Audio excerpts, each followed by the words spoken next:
And so you could say, well, in part, perhaps the reason that you're suffering unbearably can be left at your feet, because you're not everything you could be and you know it.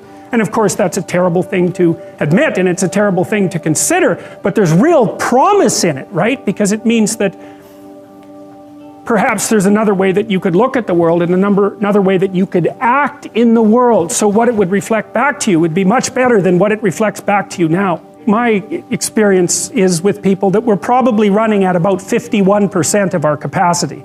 I mean, you can think about this yourselves. I often ask undergraduates how many hours a day you waste, or how many hours a week you waste, and the classic answer is something like 4 to 6 hours a day. You know, inefficient studying, watching things on YouTube that not only do you not want to watch, that you don't even care about, that make you feel horrible about watching after you're done. That's probably 4 hours right there. You know, you think, well, that's 25 hours a week, it's 100 hours a month, that's 2.5 full work weeks, it's half a year of work weeks per year. And if your time is worth $20 an hour, which is a radical underestimate, it's probably more like 50 if you think about it in terms of deferred wages. If you're wasting 20 hours a week, you're wasting $50,000 a year. And you are doing that right now. And it's because you're young, wasting $50,000 a year is a way bigger catastrophe than it would be for me to waste it, because I'm not going to last nearly as long. And so if your life isn't everything it could be, you could ask yourself, well, what would happen if you just stopped wasting the opportunities that are in front of you? You'd be, who knows how much more efficient? 10 times more efficient, 20 times more efficient. That's the Pareto distribution. You have no idea how efficient people get. It's it's off the charts.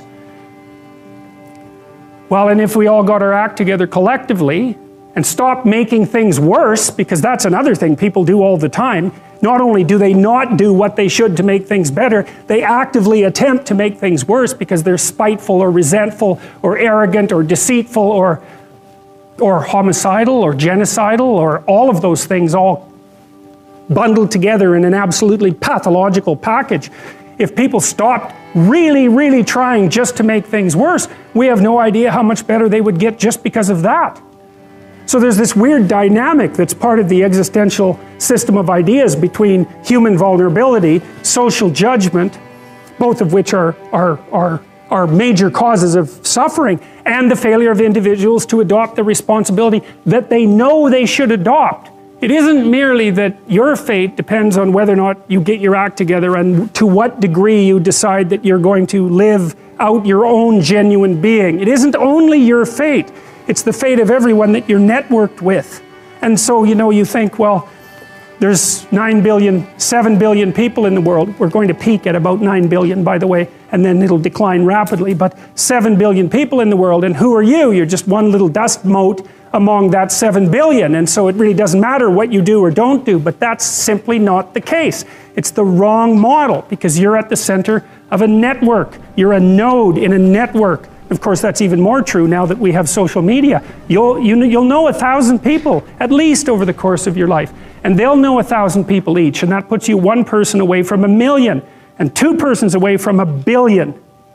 And so that's how you're connected, and the things you do, they're like dropping a stone in a pond. The ripples move outward, and they affect things in ways that you can't fully comprehend, and it means that the things that you do and that you don't do are far more important than you think. And so if you act that way, of course, the terror of realizing that is that it actually starts to matter what you do, and you might say, well, that's better than living a meaningless existence. It's better for it to matter. But I mean, if you really asked yourself, would you be so sure if you had the choice? I can live with no responsibility whatsoever. The price I pay is that nothing matters. Or I can reverse it and everything matters. But I have to take the responsibility that's associated with that. It's not so obvious to me that people would take the meaningful path. Now when you say, well, nihilists suffer dreadfully because there's no meaning in their life and they still suffer. Yeah, but the advantage is they have no responsibility. So that's the payoff, and I actually think that's the motivation. Say, well, I can't help being nihilistic. All my belief systems have collapsed. It's like, yeah, maybe. Maybe you've just allowed them to collapse because it's a hell of a lot easier than acting them out. And the price you pay is some meaningless suffering, but you can always whine about that and people will feel sorry for you, and you have the option of taking the pathway of the martyr, so that's a pretty good deal, all things considered. Especially when the alternative is to bear your burden properly and to live forthrightly in the world. Well, what Solzhenitsyn figured out, and so many people in the 20th century, it's not just him, even though he's the best example, is that if you live a pathological life, you pathologize your society. And if enough people do that, then it's hell. Really, really. And you can read the Gulag Archipelago if you have the fortitude to do that, and you'll see exactly what hell is like. And then you can decide if that's a place you'd like to visit, or even more importantly, if it's a place you'd like to visit and take all your family and friends. Because that's what happened in the 20th century.